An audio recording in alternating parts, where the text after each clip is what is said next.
Welcome back to Chess Tactic Today, folks.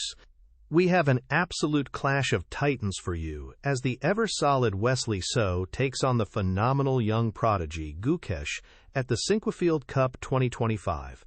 This is a battle of experience versus youthful fire, and you just know we're in for some spectacular chess. Let's dive right in. And we're off! Wesley So opens with pawn to king 4, the most classic and fighting start in chess. Gukesh responds in kind, pawn to king 5. He's not shying away from an open game. Knight to king's bishop 3.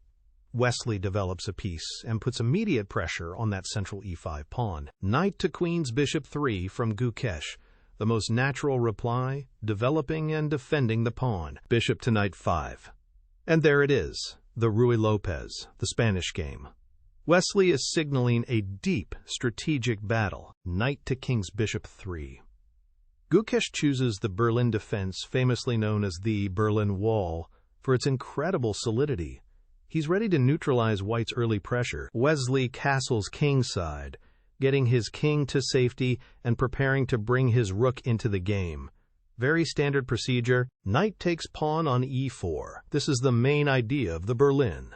Gukesh temporarily gives up control of the center to snatch a pawn, knowing things will rebalance shortly. Rook to king 1. Wesley puts pressure on the knight, forcing it to move and preparing to win his pawn back. Knight to queen's bishop 3. A key move. Gukesh retreats the knight while simultaneously attacking the bishop on b5. Knight takes pawn on e5. Wesley recaptures his pawn and the central tension is starting to resolve. Bishop to king 2. Gukesh calmly develops his bishop, breaking the pin and preparing to castle. Bishop to king's bishop 1. A classic Ruy Lopez maneuver. Wesley repositions his bishop to a safer, more flexible square, often preparing to redeploy it to g2. Knight takes knight on e5. Gukesh simplifies the position, trading off a pair of knights. Rook takes knight on e5. Wesley recaptures, and his rook now sits on a very active central square. Gukesh castles kingside.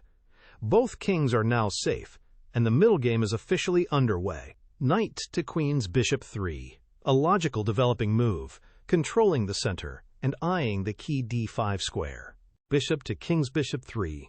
A nice multi-purpose move, putting pressure on the e5 rook and preparing to challenge white's control of the long diagonal. Rook to king 1.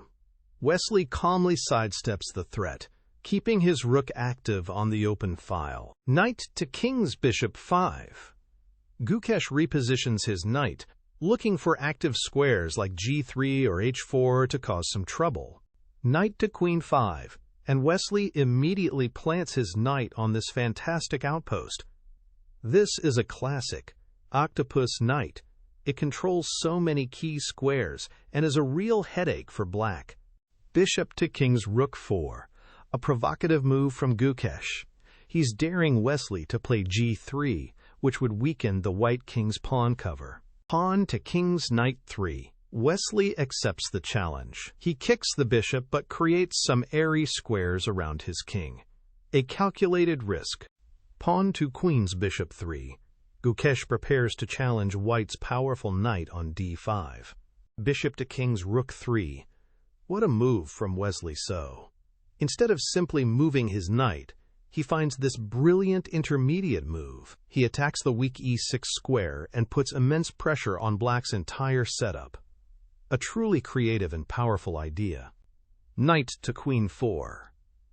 Gukesh is forced to react. He brings his knight into the center, counterattacking and complicating the position. Pawn takes bishop on h4. Wesley takes the bishop, shattering his own kingside pawn structure.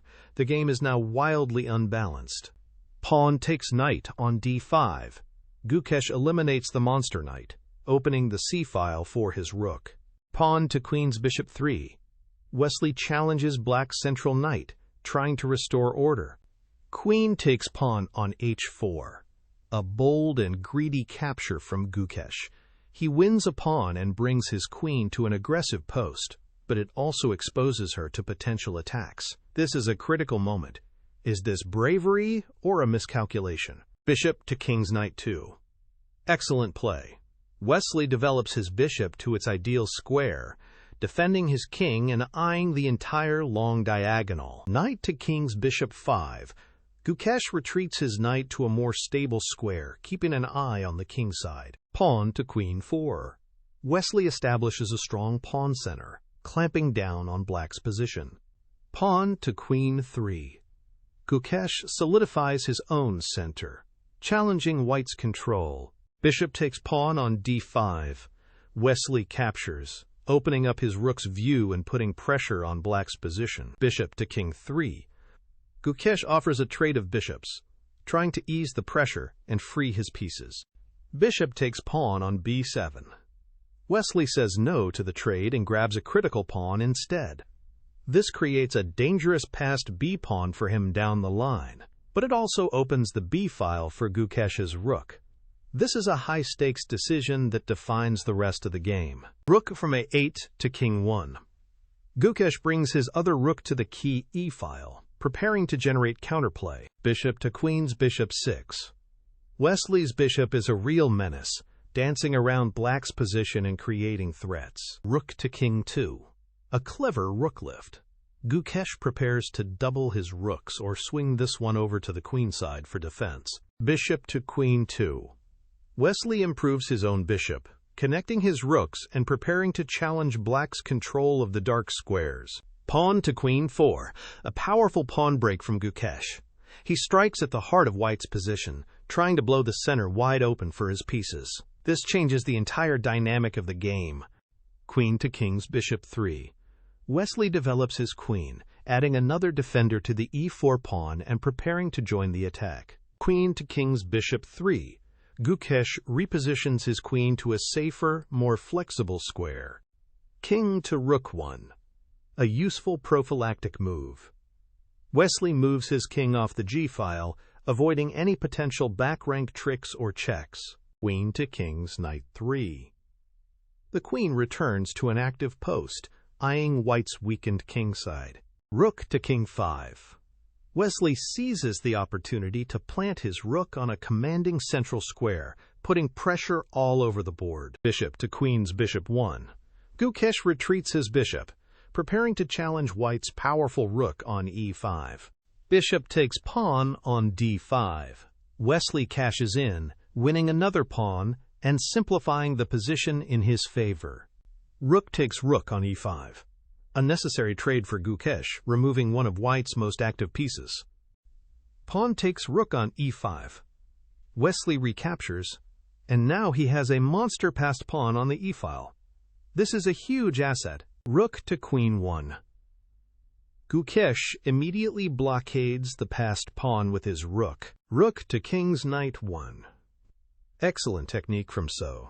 He brings his rook to the g-file, putting pressure on black's queen and preparing to support his own attack. Knight to king's rook 4. A brilliant tactical shot from Gukesh. He ignores the threat to his queen and counterattacks white's queen instead. This move creates chaos and gives him fighting chances in a difficult position. Queen to king's bishop 4. Wesley finds the best square, keeping his queen active and putting pressure on black's knight. Rook takes bishop on d5. Wow! Gukesh sacrifices his rook to eliminate the key defender of the e5 pawn. This is an all-or-nothing gamble to muddy the waters and fight for a win. What a courageous decision! Rook takes queen on g6. Wesley is forced to capture the queen. Knight takes rook on g6. Gukesh recaptures and the dust begins to settle. We're now in an endgame. Queen to king 3.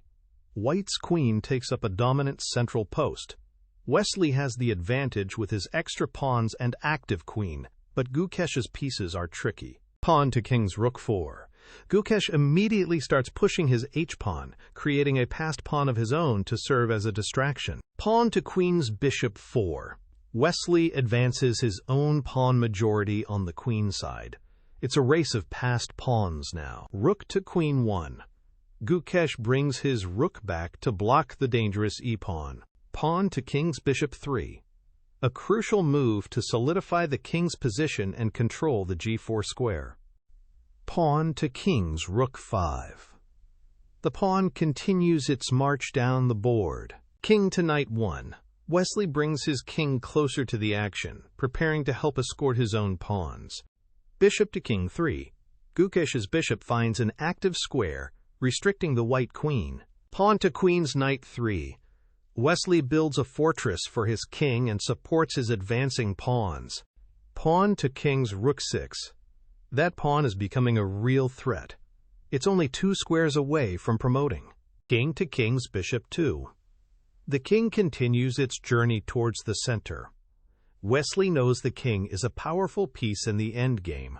Pawn to queen's knight 3. Gukesh creates some space on the queen side and fixes white's pawns. King to king 2. The king is fully centralized, ready to support attacks in any direction. Bishop to queen's bishop 1. Gukesh repositions, keeping his pieces flexible as the clock ticks down. Bishop to queen's knight 4. Wesley activates his bishop, putting it on a more influential diagonal. Pawn to king's bishop 3. In severe time trouble, Gukesh lashes out with f6. This is a desperate attempt to create counterplay, but it critically weakens the squares around his own king. This might be the final mistake. Pawn takes pawn on f6. Wesley immediately takes, ripping open the position around the black king. Pawn takes pawn on f6. Gukesh recaptures, but now his king is tragically exposed. Bishop to queen's knight 5. And that's the final nail in the coffin. A simple, elegant, and absolutely crushing move. It attacks the a6 pawn, but more importantly, it controls the b6 escape square and sets up a devastating check on c7. Gukesh is completely lost. And Gukesh resigns, a fantastic hard-fought battle, but in the end, Wesley So's precise technique and calm under pressure proved to be too much. What a brilliant game from start to finish. Thanks for watching, and we'll see you next time on Chess Tactic Today.